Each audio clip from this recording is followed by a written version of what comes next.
all within 100, 300 feet of residential, we're running into problems of people not being able to go into those buildings. And one of the things we're finding from the economic development perspective is that cannabis right now is adaptively reusing buildings that we were looking at nobody ever going back into them.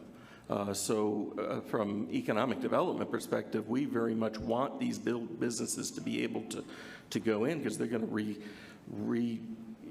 reinvigorate neighborhoods and so on. But we don't want them anywhere near residential.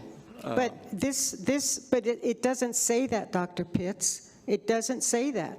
And arguably, and definitely someone can say, I have a single home and I want to make it a cannabis, retail or whatever. So, Mayor Pro Tem, Councilor Flores, that would not be allowed under the current code, nor would it be allowed under the recommended amendments we're proposing here. A single-family home could not be used for that purpose unless it were rezoned into a commercial property.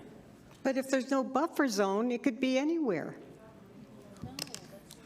Mayor Pro Tem, Councilor Flores, I don't understand. Explain it to me as if I were a 4-year-old. Under our zoning rules, you can't have spot zoning.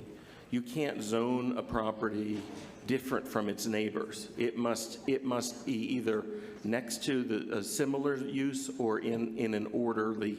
It has to be in an orderly fashion. So we couldn't go in and take a single family residence in a neighborhood and rezone that to commercial. That would be against at least planning principles. I believe it's against state law that we can't do that, and we certainly would not recommend that anybody do that. Well, then what I would recommend is that the language be a lot clearer, and I think it has a lot to do with the fact that someone that could arguably win on coming in and saying, it says there's no buffer zone, and this is actually analogous to the fact that we have residential homes for the elderly or the people, and I'm talking about my district that I'm aware of one, and there's probably more because they're right where I walk my dog every day. And then the Airbnb, those are businesses. Those are actually businesses. They're not really residential units. So how did they get around that? And why wouldn't someone who wants to use, say, a property, a dwelling they own, a single family dwelling, and set up a business there?